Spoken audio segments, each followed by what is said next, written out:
as we do get them as well. For now, let's also get a conversation going now. ICICI Securities has come up with a note on mid caps and small caps, and they're saying that mid and small caps have low margin of safety on current profits, but the end of the quantitative tightening cycle and profit trajectory ahead lend support. We are now joined by Vinod Karki, who's the author of this report, and he's the head of strategic research at ICICI Securities, to take some questions. Vinod, thanks a lot for joining us. This is Pavitra. First, just take us through what this is about, how you see the mid and small caps now. There's also talk of more rate hikes. That kind of fear has also intensified going, at least for the March meeting. So take us through where you see mid and small caps now, the kinds of earnings potential that you have versus the valuation. Yeah, thanks, Pavitra, and good morning to everyone. So if you look at broadly mid-cap and small caps, they are risk assets, riskier assets compared to the large cap Nifty. So you ought to have some spread over the large caps for a rational investor to say that they are reasonably priced. So we look at that discount or premium at times. So in 2018, if you remember, mid and small caps both were trading at premium to large caps. And you saw what happened. There was a massive bear market for mid and small caps through 2018, 19, almost into 20. But after 20, we saw some outperformance. But of late, there's been some fizzling out of that.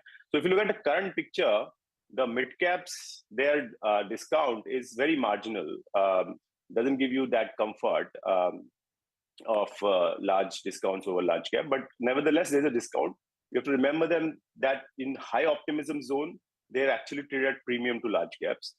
But on the other hand, the small caps and the micro caps we observe, they have expanded some of the spread. So they are at a reasonable discount. Nevertheless, they, if you compare to the discount over the last 10 years, all are lower. So it's a situation where they are neither too cheap or not too expensive to be at the higher, at the extreme end of optimism. While if you look ahead, the mid-cap 100 index or the small-cap 100 index, when I look at the consensus growth, the growth is ahead of Nifty. So Nifty, we are looking at around 15-16%, whereas these two indices are offering 22-23% kind of growth. So, and one thing we have observed is that risk assets, they react to how the quantitative tightening or easing cycle pans out. So last year was the worst case scenario because it was a massive quantitative tightening cycle. But this year, as we have seen, there's a downshifting by the Fed already. And we expect that by the mid of this year or even towards the end of the year, early next year, there could be, in fact, a pivot possible, given if inflation pans out the way we expect.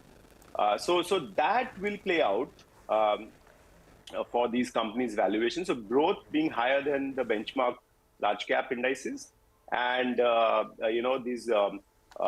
trigger of valuation from quantitative tightening ending, and that we are seeing. If you look at the holding of FPIs in these indices, what we observed was since 2018 in the small cap index, if you see especially, they held almost 17%, which dipped to 12% by June of 22. And over the last 2 quarters to ending December, there's been an uptick. So it has reached 13%. So I think the relentless selling we have been seeing since the high optimism zone in 2018, that's kind of troughing out, it seems.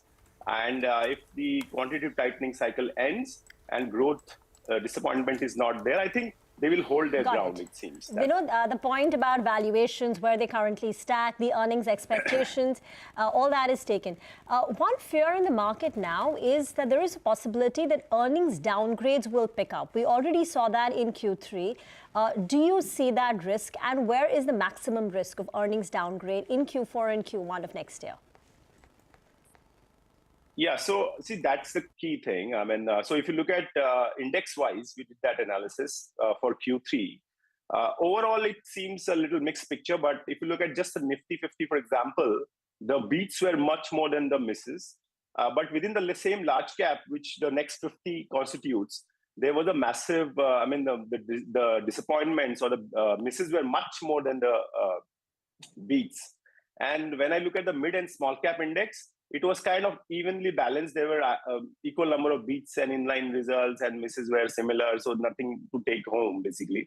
But the next 50 was clearly some very high disappointments, while Nifty was actually pretty okay. So it's kind of a mixed picture. We don't know. But what we expect is that the demand in the economy, we expect it to come from the investment cycle, be it the capex cycle, the real estate cycle, driving demand overall in the economy. And while consumption, broad-based consumption is looking a little weaker, there are pockets of high growth consumption, although we have to see quarter on quarter how it moves. But the good thing is that commodity inflation is under control, which has hit company margins and led to downgrades earlier. So if demand remains reasonably okay, and if commodity pressure doesn't pick up significantly, I think one should not be too pessimistic about earnings disappointment going ahead. There will be some misses, some beats and all that, but it will be more or less in line. Looks like that right now. Sure. Got that, Vinod. Vinod, the study that you've done on mid-caps, I'm just wondering if there is any sectoral color to that. I mean, is there a takeaway that kind of tells us that, let's say, valuations or some of these parameters for maybe consumer durable companies or maybe fertilizer companies are more supported? Just trying to understand if there's any sectoral color or any stock-specific inputs that came out of your research. Yeah, so what we observed was especially for mid caps, I mean, as I said, overall also there is hardly any margin of safety over large caps, that you say that mid cap is cheaper than the large cap. And we saw that across sectors also. Very few sectors like financials and some of the other similar sectors, banks and all, there was some discount over large caps. But in overall, mid caps are expensive. I mean, if you look at sector, but if you go a little lower in terms of small caps and micro, there is spread. There is some discount over there, but it's not too, I mean, high to really go out and be very aggressive to buy basically. So the sectors where there is a valuation support are from the investment side of the economy, be some oil, energy companies or some financials. Those are the sectors where there is reasonable margin safety. If you see some of the stocks that we have mentioned where the earnings yield is pretty reasonable, but the rest of the stocks where we do have a positive view, but the valuation comfort is not there much. So the key takeaway is basically that we don't expect the mid and small cap to capitulate that way it did in post 2018. Given what I just said about all the growth and the end of quantity tightening cycle and all. But we don't see a significant kind of outperformance given where the valuations are right now. That seems to be the overall picture on this space. All right, Vinod, I have the list of stocks that you have, which you've classified on the basis of a deep discount to the Nifty or a premium. Do you want to run us through some of the top ideas that you have, which are perhaps still trading at a deep discount to, the frontline index?